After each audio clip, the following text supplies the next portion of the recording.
ابھی بیان بھی نہیں ہوا، کچھ بھی نہیں، نوجوان بہت سارے ہیں، لیکن صدر صاحب دھیرے سے کان میں بولنے لگے حضرت شہادت پہ بیان مت کرو ذرا. کیوں؟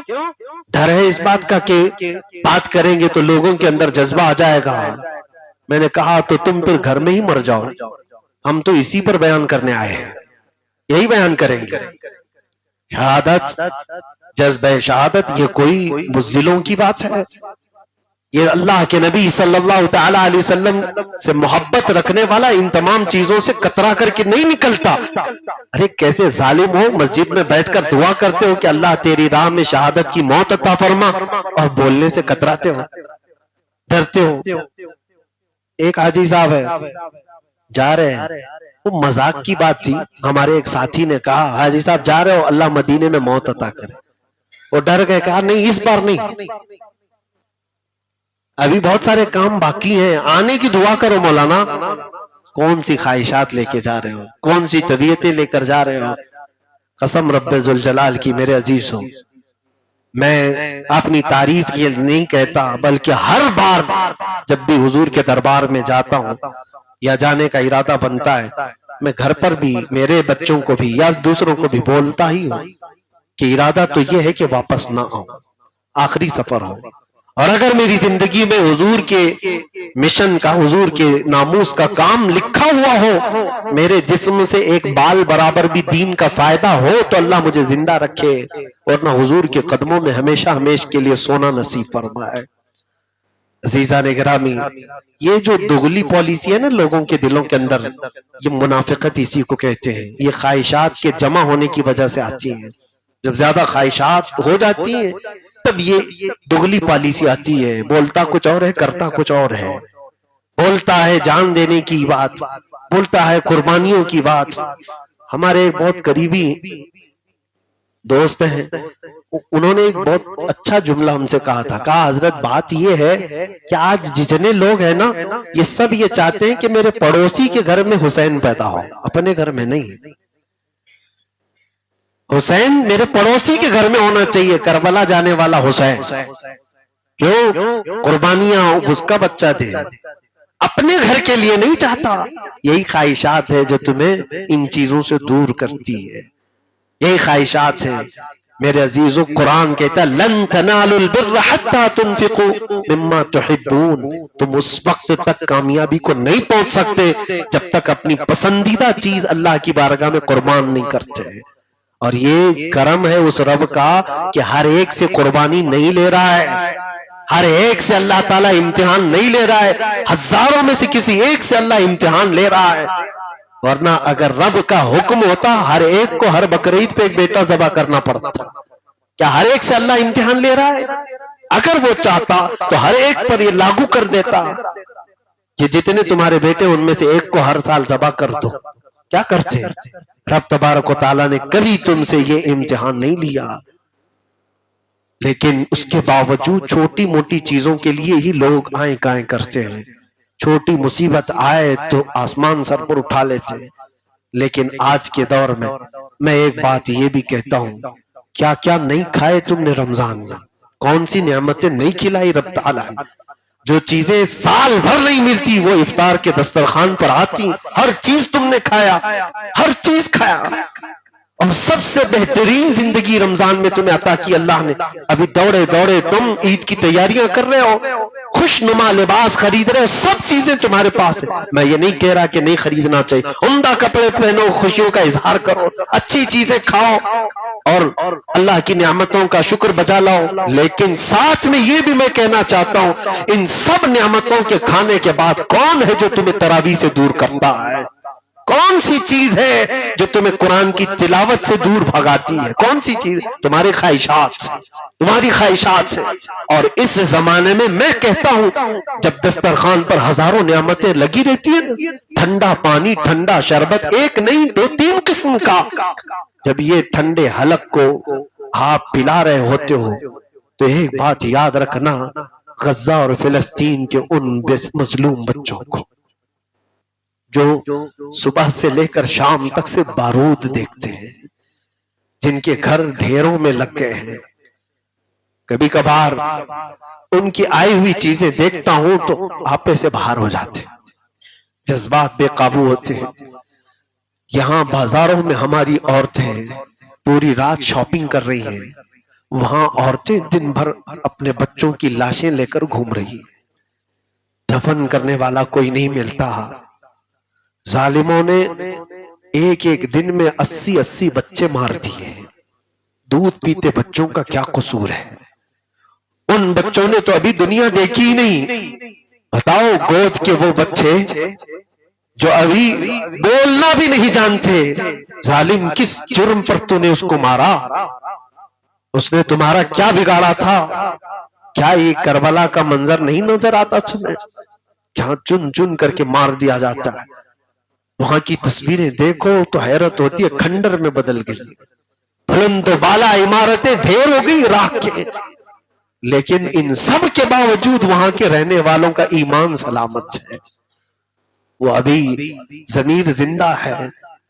مجھے ہلا دیتی ہے باتیں، ایک جوان لڑکی 22 سال یا 23 سال کی لڑکی ہو، وہ یہ لکھ کر کے گئی ہے، کہتی ہم روز رات نقاب پہن کے سوتے ہیں، حجاب پہن کے سوتے ہیں، اس لیے کہ کس رات بم گرے، کب ہمارے گھر پر موت آئے ہمیں پتہ نہیں۔ روز رات کو موت کا رقص دیکھ رہے، روزانہ ہم ظالم ناچ رہے، اور ہمیں ڈر لگتا ہے کہ کہیں دوسرے دن موت ہو تو ہم بے پردہ اللہ کی بارگاہ میں نہ چلے جائیں۔ ارے وہ موت کی تیاریوں میں بھی نقاب پہن رہے، اور ہمارے پاس اللہ نے سب طرح کی نعمتیں دی ہیں، لیکن ہمارا جوان اکڑ کر کے گھوم رہا ہے۔ اسے تو شب قدر میں بائک رائیڈنگ کرنی ہے، اسے تو بڑی راتوں میں عیاشیوں میں گزارنے ہیں۔ اٹھو وہ گر نہ حشر نہ ہوگا پھر کبھی، دوڑو کہ زمانہ چال اپنی چل گیا۔ آؤ باز آ جاؤ اے نوجوانوں، اپنے دل کا علاج کرو، جگہ جگہ کے تھک چکے ہیں تمہیں یہ ہنگامے، نشاط لذت خواب گراں بدل ڈالو، غلط روی سے منازل کا بہت بڑھتا ہے، مسافروں رویش کارواں بدل ڈالو۔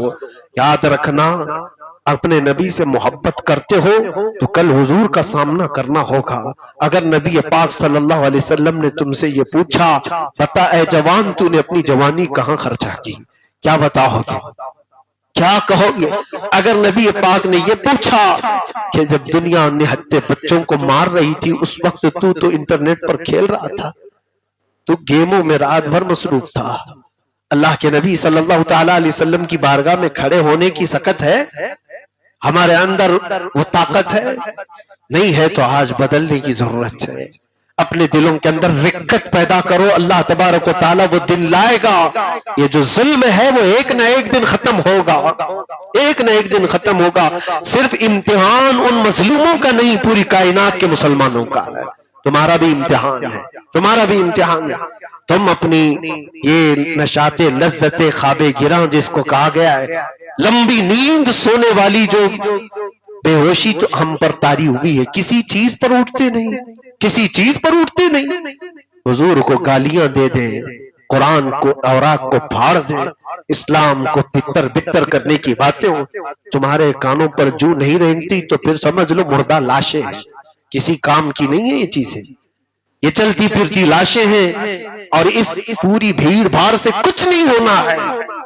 طوفان نوح لانے سے اے چشم کیا فائدہ، دو بوند ہی بہت ہیں گر تجھے اثر کرے۔ میں یہی کہتا ہوں بھیڑ بھاڑ سے کچھ نہیں ہونے والا ہے، ایمان والا ایک ہو تو کائنات کو پلٹنے کے لیے بھی کافی ہے۔ ایمان پیدا کرو اور آ جاؤ اللہ رب العزت کی بارگاہ میں۔ یقیناً میں کئی دنوں سے یہ بات بول بھی رہا ہوں اپنے بیانات میں، تم نے دنیا کو منانے کی بہت کوششیں کی لیکن دنیا مانتی نہیں ہے، کوئی نہ کوئی تو ناراض ہو ہی جاتا ہے۔ سارے دوستوں کو تم راضی نہیں کر سکتے، سارے گھر والوں کو تم راضی نہیں رکھ سکتے، ایک مسجد کا امام اپنے پورے مقتدیوں کو راضی نہیں کر سکتا، ایک کمیٹی والا اپنی پوری کمیٹی کو راضی نہیں رکھ سکتا۔ یہ دنیا ہے، کوئی نہ کوئی تم سے ناراض رہے گا ہی۔ وجہ کیا ہے؟ تم ان کو منانے کے چکر میں کیوں اپنی لائف برباد کر رہے ہو؟ یہ دنیا کبھی نہیں مانتی، چھوڑ دو ان کے حالات پر، ہاں آ جاؤ وہ رب ہے جو صرف ایک سجدے پر مان جاتا ہے، ایک سجدے پر راضی ہوتا ہے، اور اگر تم نے اس کو راضی کر دیا تو پوری کائنات کے دل میں اللہ تمہاری محبت ڈال دیتا ہے، لوگوں کے دلوں کو تمہاری طرف پھیر دیتا ہے۔ تو لوگ کیا کہہ رہے ہیں؟ دوستوں کے لیے کتنوں کو میں جانتا ہوں اپنے ماں باپ کو چھوڑ دیا ہے، کتنے جوان ایسے ہیں جو اپنی ماں کے پاس بیٹھنا نہیں چاہتے، باپ کے پاس بیٹھنا نہیں چاہتے۔ کیوں؟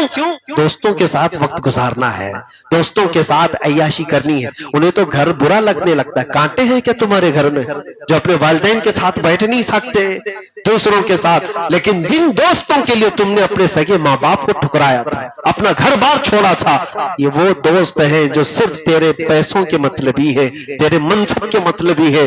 جہاں تجھ سے سب چیز کھو گئی، جہاں تیرے سے سب چیزیں لٹ گئی، تو پھر دیکھنا کتنے باقی رہتے ہیں۔ سب راستہ کاٹنے لگتے ہیں کہ یہ تو کلاش ہے، بیچارہ کنگال ہے، اس سے دوستی رکھو گے تو روز قرضے مانگے گا۔ سب دوستی چھوٹ جاتی ہے، اور ایسے کنگال اور ایسے کلاش سے کوئی دوستی کرتا ہے تو وہ آمینہ کا لال ہے، تاجدار مدینہ صلی اللہ علیہ وسلم ہے۔ وہ سنتے بھی ہیں، محبت بھی کرتے ہیں۔ مجھے وہ بات رلا دیتی ہے، ایک خاتون مدینے کی، ذہنی توازن ٹھیک نہیں تھا، پاگل تھی، بڑبڑ بہت زیادہ کرتی، بولتی زیادہ تھی، کسی کو بھی پکڑ لے تو کچھ بھی بولتی۔ حضور پاک صلی اللہ علیہ وسلم کے پاس آ رہی تھی، صحابہ نے راستہ روک لیا، کہا آئے گی نبی پاک کو پریشان نہ کر دے، پاگل عورت ہے، سنانا چاہتے ہی ہے تو اتنا بولتی۔ کچھ لوگ ہوتے ہیں سناتے رہے، لیکن وہ رسول رحمت ہیں، نبی الانبیاء ہیں، سید الانبیاء ہیں۔ صحابہ ظاہر سی بات ہے حضور کے احترام کا بہت اہتمام کرتے تھے۔ راستہ روک لیا، حضور نے فرمایا چھوڑو اس کو، آنے دو۔ کہا یا رسول اللہ پاگل عورت ہے، بہت بولتی ہے، کینچی کی طرح زبان چلتی ہے۔ حضور نے فرمایا چھوڑ دو، آنے دو۔ صحابہ نے پھر راستہ روکا تو میرے نبی نے کیا فرمایا جانتے ہو؟ میں جانتا ہوں پورے مدینے میں کوئی اس کی سنتا نہیں ہے، اگر میں بھی نہ سنوں تو وہ کس کو سنائے گی، کس سے بات کرے گی؟ وہ قریب آئی اور اس کے مزاج کے حساب سے جیسے پاگل پن پہ بولتی جائے، اور نبی رحمت کان لگا کر توجہ سے سن بھی رہے۔ صحابہ رونے لگے، حضور پاک صلی اللہ تعالی علیہ وسلم ایسے سن رہے ہیں جیسے اس کو بہت اہمیت دی جا رہی ہے۔ یہ میرے نبی کے اخلاق تھے۔ آج میں یہ اس لیے بتا رہا ہوں کہ سننے والا وہ رسول ہے جو آج بھی تمہارے انتظار میں ہے، اور تم سنانے کسی اور کو نکلے ہو۔ اپنے درد کی بپتا، اپنے درد کی داستانیں جھوٹے نیتاؤں کے پاس لے کر جاتے ہو جو تمہارا مذاق اڑاتے ہیں بعد میں۔ یہاں سوائے لالی پاپ دینے کے کچھ نہیں کیا جاتا۔ وہ رسول رب العالمین، وہ رسول رحمت للعالمین، جب ان کے دربار میں کوئی غریب آتا ہے، غلام آتا ہے، تو حال ان کا یہ ہے، آتا ہے فقیروں پہ انہیں پیار کچھ ایسا، خود بھیک دیں اور خود کہیں منگتے کا بھلا ہو۔ آؤ اسی دربار میں، جن چیزوں نے ہمیں دور کیا ہے ان چیزوں کا علاج کرو۔ یہ خواہشات تمہیں کہیں کی نہیں چھوڑیں گی۔ حضور پاک صلی اللہ تعالی علیہ وسلم کے لیے تڑپنے والا دل پیدا کرو، اللہ کریم کی بارگاہ میں لمبا سجدہ کرنے والی وہ پیشانی پیدا کرو۔ کون ہے جو تمہیں بار بار سجدے سے اٹھ کر بھاگنے کی بات کرتا ہے؟ اپنا دل کرتا ہے تو اسے کوسو، اسے مارو کہ نہیں، میں میرے رب کا پیدا کیا ہوا ہوں، اگر سجدہ اس کا نہ کروں تو پھر کس کا سجدہ کروں؟ اور رب تبارک و تعالیٰ نے جو دل دیا ہے وہ رسول پاک کی محبت کے لیے دیا ہے۔ اگر زیادہ ان کی یاد نہ آئے تو پھر کس کی یاد آئے؟ یہ دو چیزیں اپنے اندر پیدا کرو، اللہ کریم تمہارے لیے کامیابیاں رکھا ہے۔ اعلیٰ حضرت کی یہ بات یاد کرو، اور اسی پر میں گفتگو ختم کرتا ہوں۔